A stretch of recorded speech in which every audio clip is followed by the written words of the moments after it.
Well, I think we'd love to hear your story, Layli, about how you use consultation in the Tahirih Justice Center and how you bring that into the workings there at your workplace.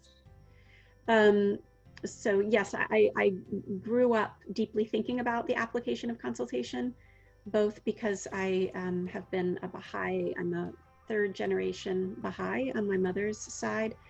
And so the life of local spiritual assemblies, committees, and community empowerment for decision-making has been a norm for me. And so how to engage in consultation in a Baha'i community context, where of course we're dealing with many different cultural backgrounds, socioeconomic backgrounds, and everyone in the room has the equal amount of power, and everyone in the room through consensus is making decisions for the betterment of the community, was my norm growing up as a Baha'i.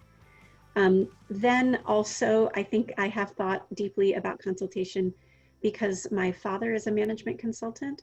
And so on a professional level, he has worked with different corporations, different teams to try to encourage the application of that Baha'i principle of consultation in very corporate, very profit-driven environments, using other or similar words, but team management and that kind of thing.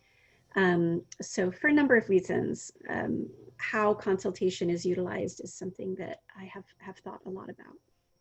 Ben, so tell us a little bit about, about your business. Of course, maybe people have heard about Tahirih Justice Center, but let's just assume they've heard nothing whatsoever about how many of your staff are Baha'is, how many are not Baha'is, and that sort of thing. Just so we get kind of a grasp and understanding, of your business and how you worked with consultation in your business. Also, it may be worth mentioning just that my own professional evolution. I am a lawyer. I worked first for the Justice Department, which is the U.S. legal governmental arm. And there I experienced a very non-consultative hierarchical structure. Then I moved into the corporate law section, where I worked for a very traditional corporate law firm that had over 2,000 lawyers in multiple cities throughout the world. And there it was a team consultation structure. There was hierarchy at the top, but then each litigation team was very consultative, and the strategizing and that kind of thing was actually very collaborative and consultative. And it was very male dominated. So there's the structures of consultation. There's also the culture of consultation. And I think that helped me realize there are really two very distinct things. One can have a very consultative structure, but if you have a very posturing and power-based culture, the consultation will take a different form. And so for me, when I was working at a large law firm, I knew that the consultative structure was there for me to utilize. We had lots of team-based decision-making, but because I was often the only woman in the room, there were dynamics at play. I remember one particular moment when we were consulting about a legal quandary. We had a little bit of a roadblock, and we were trying to figure out what should be the legal strategy here. And everyone was silent. We were in like a pause, let's think about this kind of a moment. And I suddenly realized, and we were at a round table, I looked up and I looked around and noticed the body posture. Every single man in the room had his legs spread very wide and was leaning back in his chair with his arms like this. Every single one had this posture, like at a comedic level, every single one. And then I looked at myself and I was taking notes and I was thinking. So I was kind of like this with my my pen. And I realized the power difference given how I chose my body language and then their body language. And so really slowly and a little bit intentionally, dramatically, I brought my body back and I put my hands behind me and I spread my legs out, and everyone looked at me because it looked so bizarre to like have me sitting like that, because of course I never sit like that. And then they looked at each other and realized I was basically mocking them and the way they were, and then they laughed and everybody. And you know, and I think it was but it was a moment to call out this very male, I'm going to take a lot of space, and there's a lot of posturing, and there's a lot of unspoken thing that happens in consultation that can make women, in my case, but it can also apply to people of marginalized communities, feel small or feel invisible. And in that moment, I owned my own invisibility and my own smallness by a lot of the things I was doing, but then it took like an intentional code switching, essentially, to adopt the male cultural norm in the room around body posture and that kind of thing, that then made me more seen and more heard. So, you know, consultation is so complicated because it's this unspoken cultural thing, as well as the structures that we lay in place, and we all contribute to various aspects of it. Right now, my job is as the CEO of the Tahirih Justice Center. And the Tahirih Justice Center is a Baha'i-inspired organization. We're intentional about trying, not being perfect, but trying to apply Baha'i principles to our work. What we do is provide free legal defense for courageous women and girls who are refusing to be victims of human rights abuses, and they're fleeing a wide range of forms of violence like human trafficking, female genital mutilation, child marriage, rape, domestic violence, all kinds of things. So we have over 100 full-time paid staff. We are located in 5 offices throughout the country, and we're litigating around 2,000 cases at any given time. Wow. And the legal defense is our main program. And then we also have, and their legal defense is also supported by a holistic team of lawyers, paralegals, also social workers who help clients get back on their feet and rebuild their lives. But then we also have an element of what we do, which is advocacy and public policy. And so that we can change laws and structures at their root cause that are perpetuating injustice. So the fact that we're relatively large for a nonprofit organization, and we are dispersed, have 5 cities throughout the country, requires a level of complexity around consultation that has been evolving. You know, when you're very small, it's very easy to have consensus consultation and all people can consult on all things. And then when you get larger, you need to differentiate. And at Tahirih, we have spheres of consultative decision-making. So we have an org chart that has circles in it that show the sphere of decision-making that this team and this supervisor, this manager, and then other groups of people need to all be a part of. So that sphere would be a meeting where everyone sits in the same room and has a consultation about how should we modify our intake process for our clients. You know, what should be the budgeting priorities for this year, whatever the topic is. Mm-hmm. The owner of that subject matter would, because that's their sphere of responsibility, there would be a determined group that would support them. And then of course they can reach out to others to be a part of that consultation. And we have a criteria around who knows, who acts, and who cares. Mm-hmm. Who has to be in the room. So who knows who has the expertise, maybe even you bring in an outside person to be in the conversation, but then also who acts, like, am I gonna have to implement that? Is my daily life, day in and day out, doing this work? So who knows, who has the information, the knowledge, the expertise, who acts, who has to implement, and then the third criteria is who cares. Now, this is important because we're a justice organization, and everybody at Tahirih cares deeply about fairness and deeply about justice, and that's true in many organizations, of course. I do think we have it on steroids sometimes. And so there are a lot of people who do not act, who do not know, but who have lots of opinions. And so, you know, we will say, all right, here is a boundaried way that you can provide your input. Sometimes it's being in the room, but that might be untenable, particularly with an organization of 100 people. Sometimes the avenue for input is a survey. We'll send out a survey. What do you all think? Sometimes we'll have focus group discussions with like multiple smaller groups that will all feed into then the larger consultation. Sometimes the consultative owners are positional leaders or experts, but sometimes they are process oriented. So for example, our strategic planning process had positional leaders who had to be in the room deciding strategy. And there was a secret ballot, non-nomination, non-campaigning process by functional area. So all of the attorneys chose an attorney who should be in the room for that consultation. All of the social workers chose a social worker. All of the operations support folks chose fundraising, et cetera, et cetera. So we looked at functional areas and said, we need someone from each of these functional areas in the room, along with the positional leaders. And so we had this election process, and it was, and it was against the cultural norm to do it this way. Yeah. And there was objection. People were like, no, I want nominations, and I want to be able to tell everybody why I want this, and then I want them to vote. But they wanted a more active role in being elected to this representative strategic planning task force that would do work over a period of 6 months. And of course, your background as a Baha'i had a different orientation on that sort of a thing.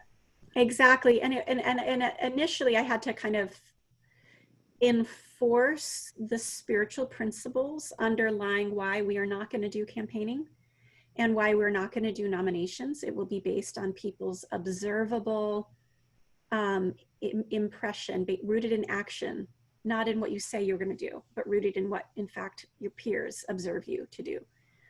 That will lead to those being chosen to have the greatest wisdom and ability. And it was so interesting because it worked. Yeah. It really, really worked. People who were very humble, very quiet, who would have never nominated themselves or even campaigned were the ones chosen. And they were chosen because their peers know their work and are impressed with their work. We did have one rebellion moment. There was one staff who very ironically, was exactly the personality that would have wanted to campaign and was very loud, and brought this up publicly among staff. I think it should have been a nomination and campaign process. And, sometimes as a manager, it's really hard to know when you step back and let staff process themselves disagreement and differing opinions, and when you kind of come in and say, well, we're going to do it this way. In that moment, we stepped back. And other staff stepped forward and said, I am honored to be on this. I'm honored that I was elected. And I can tell you right now, I would have never been, had it been the process you preferred. And there was an authentic, like I think people saw for themselves that it worked better, but it was against the cultural grain. And so a lot of what we're trying to do is against the cultural grain. Go ahead. Just because I think it's important. This was not, I know that you're something like 95% of the people who work for you are not Baha'i. Right. So even in a non-Baha'i context, they seem to gravitate towards a Baha'i principle. That's rather interesting, I think. Eventually. So, I think we are all trained. We are all trained in our previous work environments, in our corporate environments, in our family decision-making experience, in our cultural norm, and so we all bring that, frankly, whether we're Baha'i or not, we all bring that. And so our instincts could be, I find greater comfort in hierarchy. Mm-hmm. I find greater comfort in being told what to do. I think it's just easier to tell rather than to ask. I, as a really junior person, am uncomfortable being in the same room with people with positional power. We bring all that. So I don't, to be really honest, my experience on implementing these principles is not always along the lines of whether someone's a Baha'i or not.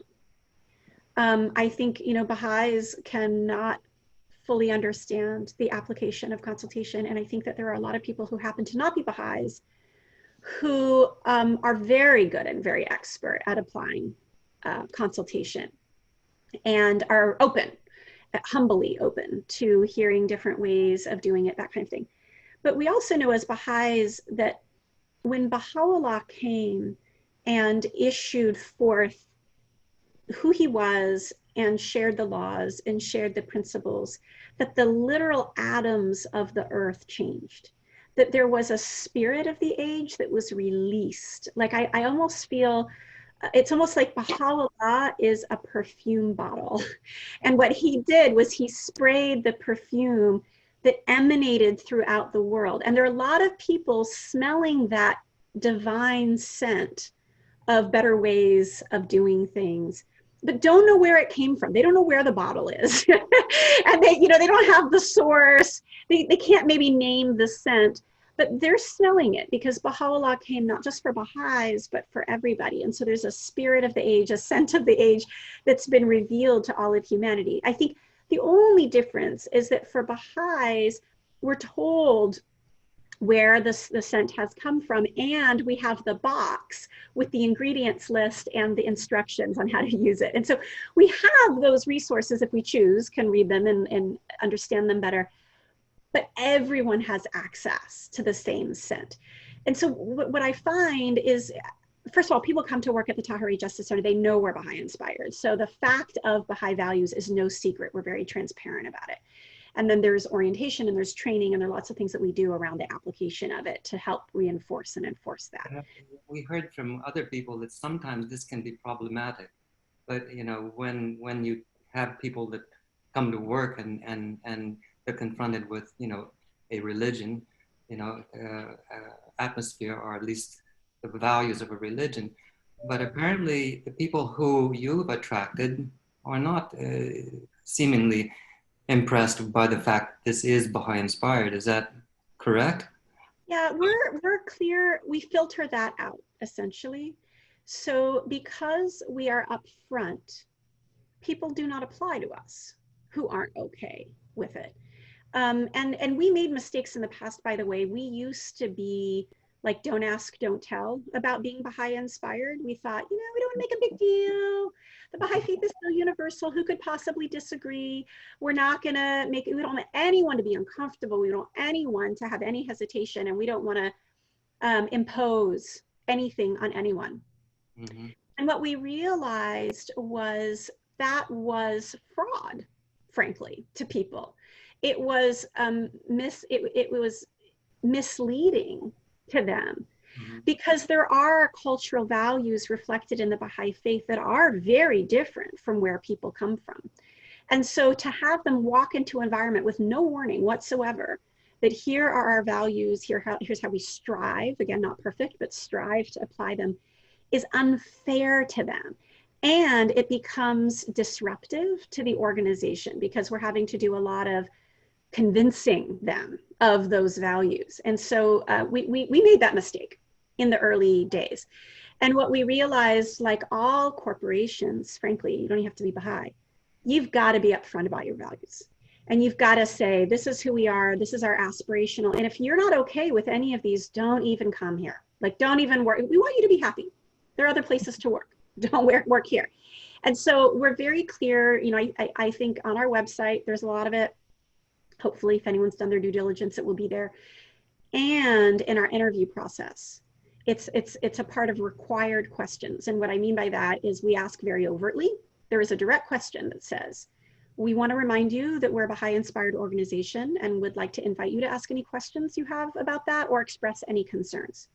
That is in the interview process. Mm-hmm. So that's that moment for someone to say, I actually don't like organized religion. Is there, like, really? Your values are rooted in spirituality? Say, yeah, this is not the right place for you.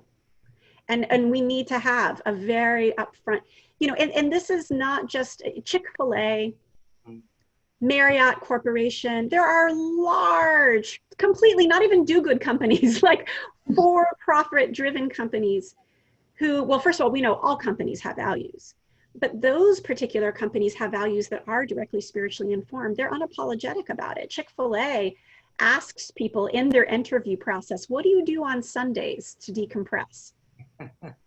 Very clear. They are filtering for values. And of course, they close all their stores on Sunday. They're a very Christian, direct organization. There's a frozen yogurt place that's in the United States that's doing very, very well. They play Christian music in their stores. It's a requirement. You walk in there and you're like, huh, oh, Jesus, you know, you're hearing all these Christian stores. There's a clothes store. Shoot, I'm forgetting the name of it, but it's one of the most popular teen and preteen clothes stores in the United States right now. My kids shop there. They love their clothes. It's a very Christian store. You walk in and it is Jesus everywhere, and their hiring process is because of it. There is nothing to be apologetic for having values. And if those values are spiritually inspired, again, lots of people do it. There's nothing to apologize for. But there is something wrong with not being clear and not being upfront and misleading people who then come to work for an organization and feel blindsided that there was a source to these values that they weren't told. And and as a lawyer, I think there's a copyright issue. It would be wrong of me to say at the Tahirih Justice Center, our value is the equality of women and men, and we have 2 wings of a bird, and one is male and one is female, and this is how we actuate equality. It would be like copyright infringement to not reference Abdu'l-Baha as the source of that. So there's an integrity issue with regard to being transparent about our values. And yeah, if somebody is unhappy with working in an environment that is rooted in spirituality or has values that come from that orientation, they shouldn't work for you. Which is that we all, whether we're individuals journeying through this material world, or whether we are a corporation in its own corporate life cycle, all aspirationally and failing on a daily basis, seeking to apply our values. As an individual, I have values that I fail on, like on a minute by minute basis. and it's my job to not then throw out the aspirational, but to say, how can I better live my values? What are mechanisms I can put in place to hold myself personally accountable? How can I open myself up to feedback, open myself up to critique, to criticism, and try to better live my values? And then I think on a corporate level too, it's still important to have the values. It's still important to be transparent. It's still important to do our best to implement. And it's important to have the humility to know that no one will be perfect. No corporation will be perfect.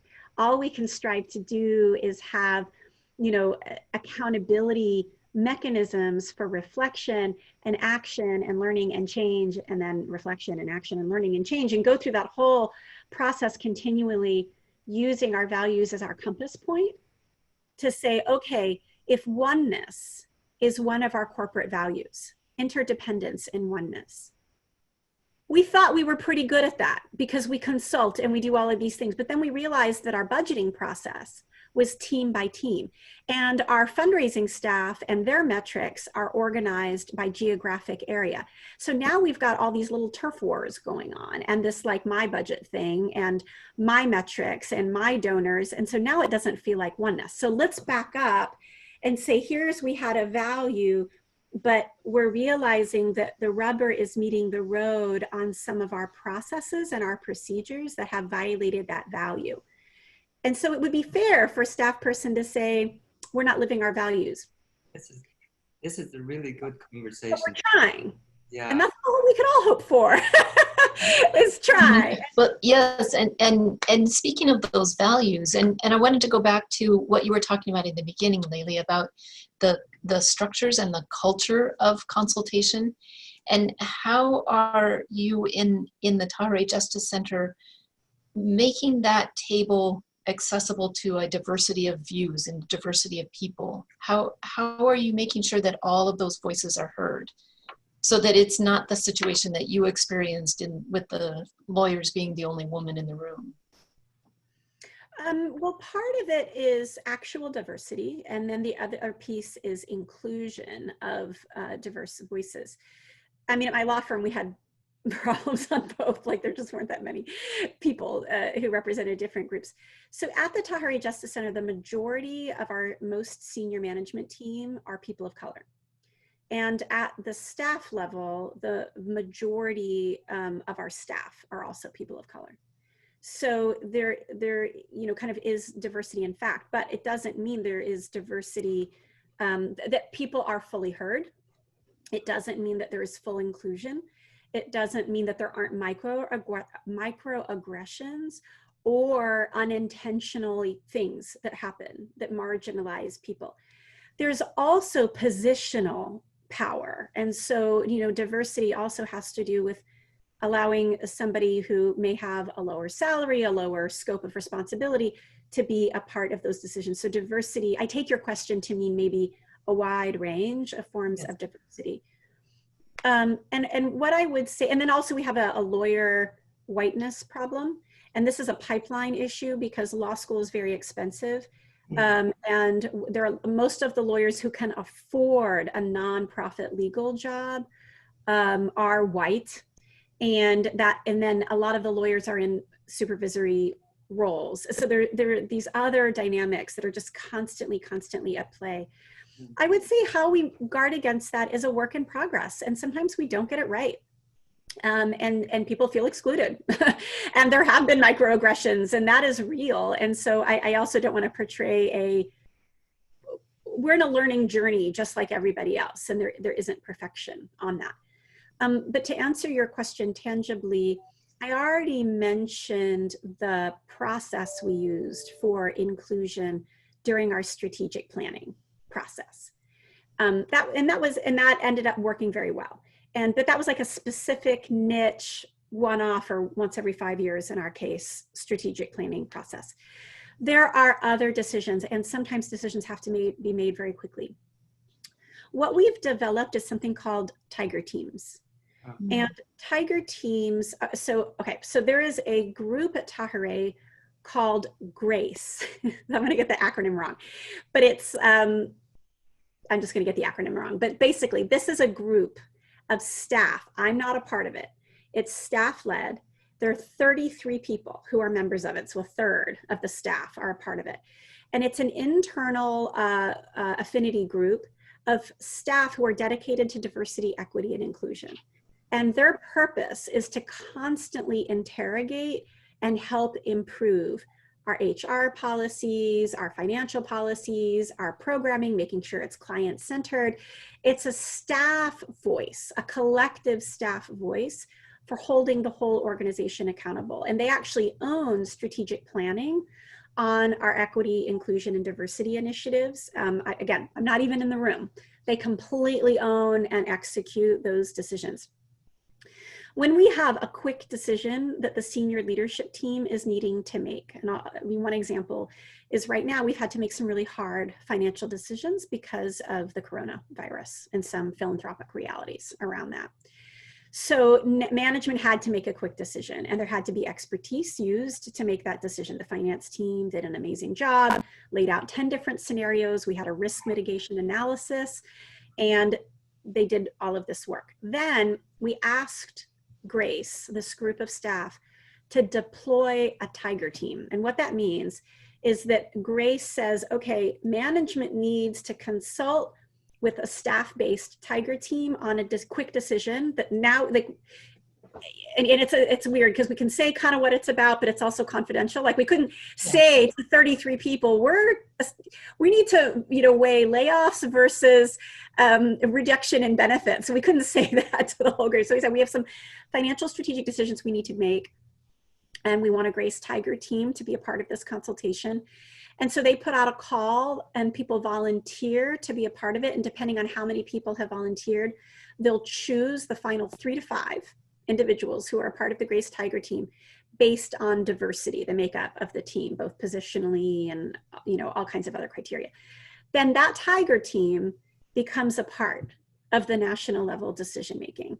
And so that's one tool that we use in order to kind of quickly get at what does staff think about this? And let's make sure that there aren't perspectives we're missing. Another tool, less consultative, but still very useful, is a survey. We'll send out survey and say, here's a menu of awfuls. Which one do you like? What do you prefer? And it helps staff at least feel like they asked, you know, and now there's at least a more objective sense of how we would all be impacted. Those are unique ways of going about things, and it's helpful to see what different organizations do and how they handle these kinds of situations. Thank you. You do a 2-day orientation, you mentioned. What does it look like? That would include aspects of consultation.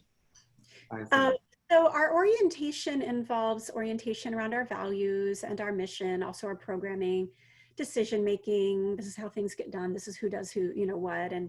But then we also do a consultation training, and it's a standalone training that deals with both the structure of consultation and the soft skills of consultation. So how to facilitate, how to participate. You know, we do role playing, how to do reflective listening, how to, you know, leave your ego at the door, you know, different things like that. So there is a training also that we do for staff. I will say right now, you know, there are social justice winds blowing in the United States that are making it harder, to be honest. And what I mean by that is that there is a belief among some marginalized communities that to give up your idea to a group is appropriation and colonization of the ideas of marginalized people who have been taken. And there's a historic accuracy around that, right? Some of the best innovations, some of the best ideas have been stolen from white people, indigenous ideas, inventions, Black people, many marginalized communities. So that's real. But it has made consultation harder because at Tahrir, in fact, there has been pushback around what is a really core principle. Like consultation doesn't work unless you're willing to put your idea in the middle of the room and then back away from it and say, I don't own that idea anymore. I don't need credit for that idea. And now it's the property of the group. And so that's a conversation that we're having right now because some people feel like that really diminishes their value.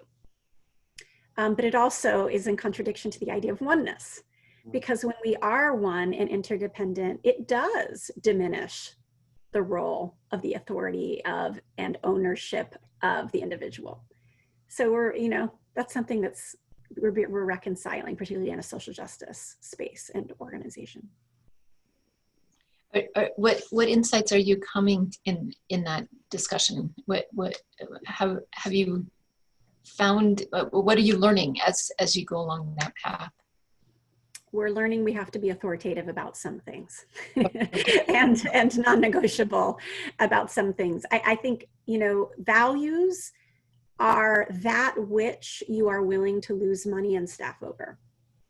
They're not values otherwise, if they're not that important to you, you know? And so if consultation is a value and oneness is a value, then we say, I'm sorry, we're not going to go into gladiator arena debate style, whose idea wins mode. We're not doing it. We live in the age of Zoom, and you have 5 offices. Yeah. And so presumably you do a lot of consultation on virtually. Right. Does that work? Yeah, it's better. It's equalizing, way better.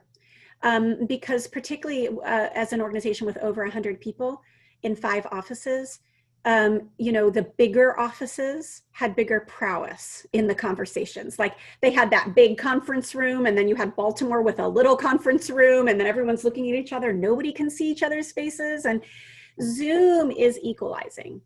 It's great because you can actually see everyone's faces, and the positionality of the size of the office wipes away. Mm-hmm.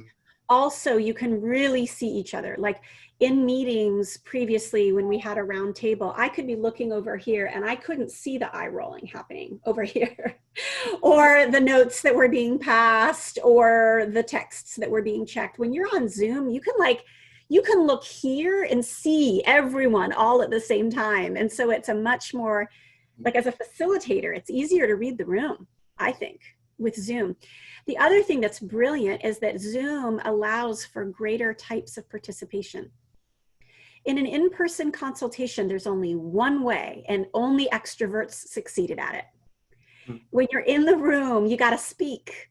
And that's the only way that you know what somebody thinks. And now, particularly with like needing to consult maybe sometimes 100 people, we have 100 people in the room once a week, every week at Tahare. Mm-hmm. This way, people in the chat can go ahead and say, I have a question, and I'm not going to like not be seen and try to be seen and not be seen. They can just go ahead and ask their question, and we can much more fairly, much more equitably get to the question. Similarly, we can assess agreement. So somebody will say, I'm thinking of blah, blah, blah, and then there are crickets. And we can just say, everyone put in the chat if you agree with that idea. And all of a sudden, we've got 100 yays or nays, and it's a really great way to see everybody. So I would say consultation has gotten way easier. The organization has become way more united, way faster, because we used to be very siloed, like in Houston, we think this, and that's because in Houston, we can have a lot of conversations around in the kitchen about things. And then San Francisco and DC and Atlanta, now we can't do any of that. So the information is equal. It's equally accessible to everybody and equally transparent to everybody. And the conversations are visible now to everybody. So I think it's gotten better, frankly, in that environment. And in the Baha'i community, do you see the same, would you call it still, even within the Baha'i community, it's a good use of consultation? I think our assembly meetings have gotten more efficient. Because there was a lot of like hanging around and, you know, kind of like different. So I actually think it has gotten more efficient personally. I mean, obviously we're missing the interpersonal trust and the interpersonal friendships and those kinds of things. So, you know, and that's problematic. So there is a definite downside as well, but I see some upsides. Let me see if I can utilize something that you talked about in one of your talks and related to consultation. You said that sometimes clients have a different views of justice than the Tahare Justice Center. And of course, in consultation, we want to find unity and oneness in terms of the process, and we want to find unity. So, you know, when we see things differently, is it possible that in consultation we could end up with even more than one answer to some questions? I mean, in your work or in the business? Absolutely, absolutely. There are always more than one answers. But at the end of the consultation, the goal is to decide on action. And so at the end of the, you know, consultative process, I mean, our purpose in consultation is not philosophizing. Philosophizing may be a stage of the consultative process where we're getting to true and deeper understanding of the issues, but it has to end in decisive decision and then in tangible action. Otherwise, we're not doing the work. You know, in the Baha'i community, it's building the kingdom, implementing the core activities, that kind of thing. At the Tahare Justice Center, it's protecting women and girls who are fleeing human rights abuses. At the end of the day, we've got to make a decision and we've got to move on. If I know that we have only 3 more minutes left, I don't know that if it's helpful, but just to identify some challenges in consultation at the Tahare Justice Center and likely in other environments which are large, have multi-offices, have staff that are not Baha'i largely. I would say that I'll call it 3. There are 3 big tensions that we have as we seek to apply, improve, and modify continuously how we do consultation. One is efficiency. The other is the acknowledgement of expertise. And then the other is justice. And the reason I call the latter one justice is because it has to do with people's sense of trusting the process and trusting that they were equitably involved. And in order to address that, it's clear that transparency is key. transparency up front around here's the consultative process we're using. Here's who's involved, here's who's not involved, here's the timeline for it, here's the problem we're trying to solve and the outcome that we seek. So everyone is really clear that this group is talking about this thing in this way, and I'm not going to be blindsided by that and then hear about a decision. And then transparency in the decision. What is it? What's the timeline for implementation? What was the reason for it? Like, here's the broad, we're not going to relitigate everything, but here's the broad logic around why we thought this was the best idea. And that equity was one of the considerations. We were intentional. So transparency around, we looked intentionally at how this group would be affected, how this group, but to be transparent about that. We have found that the sense of justice in consultation, if we can get transparency down, that really helps. The other thing about sense of justice in a consultation has to do with the unspoken dynamics. Addressing microaggressions, intercepting in the moment. I hear you're passionate about that, but you're speaking over her. And you've done that 3 times now. Like, in the moment, it's very important for people to feel justice in a consultative process so that all are being heard. So there's the justice tension in consultation. And also, the transparency piece, I would just add, transparency around, is this consensus consultation or advisory consultation? At Tahari, we define them in that way so that people can know this is consensus, decision making. Everybody in the room will be a part of the decision, and we have to come to consensus, and what leaves this room is what we're going to do. Advisory consultation is, we're going to talk about this and generate 3 ideas, or even consensus on the best idea, but at the end of the day, the leadership team has to make the decision. Or at the end of the day, this singular manager has to make the decision. Just so expectations are clear. Otherwise, people get very disappointed. We just spent an hour, I thought we all agreed.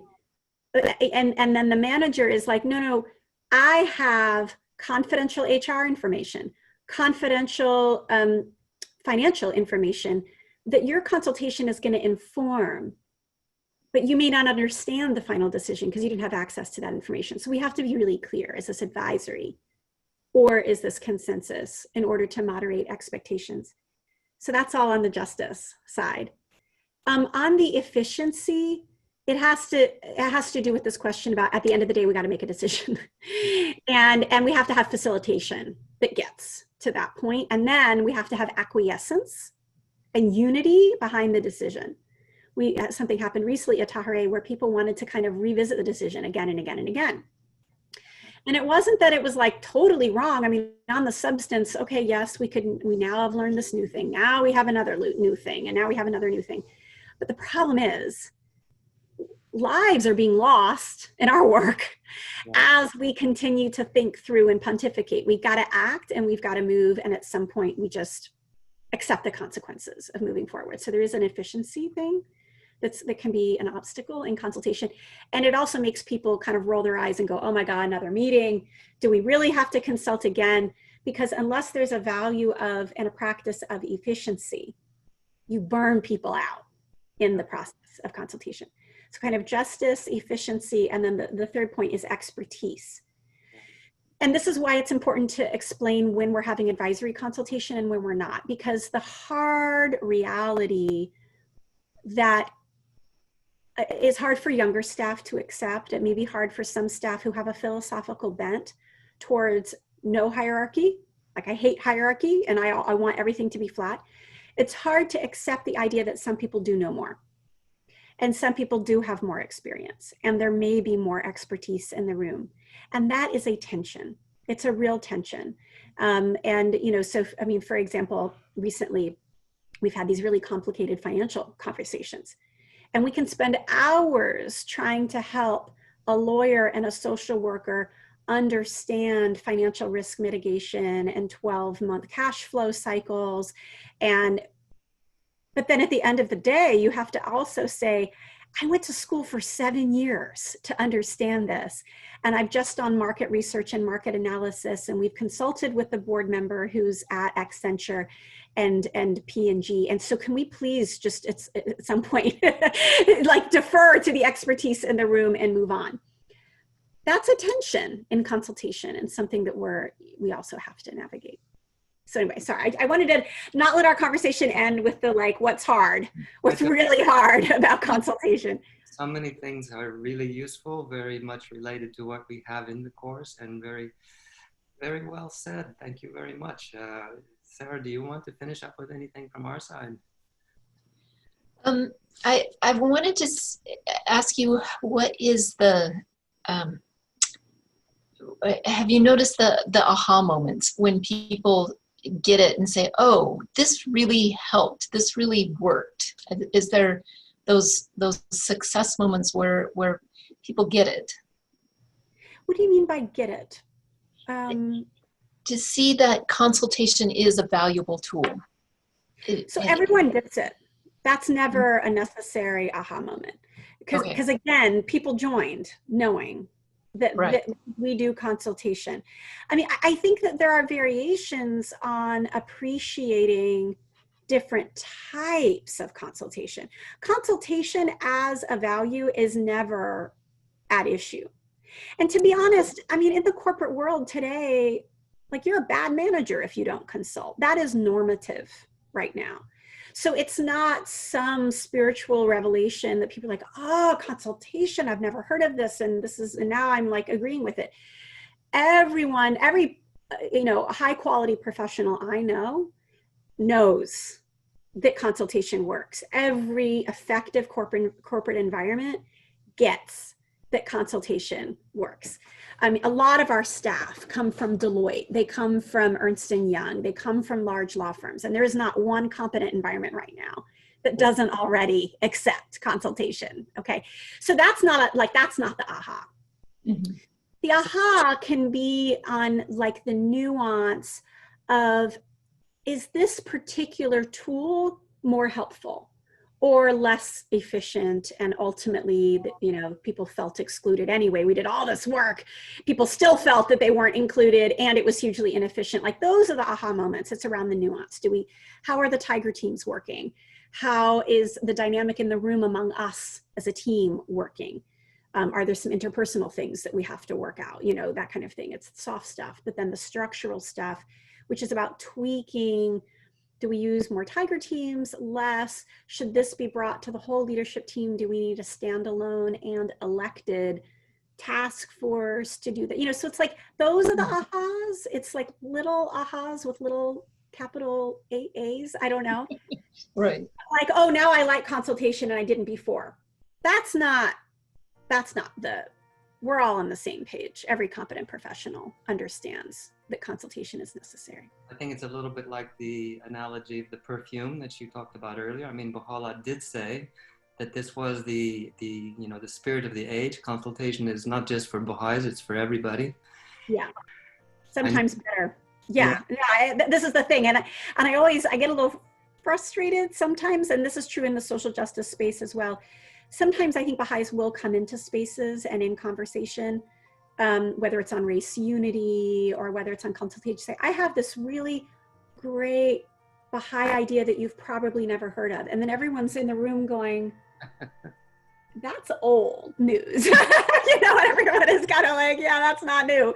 And then as we talk about how we apply it, there might be people in the room going, that was a 20-year ago concept.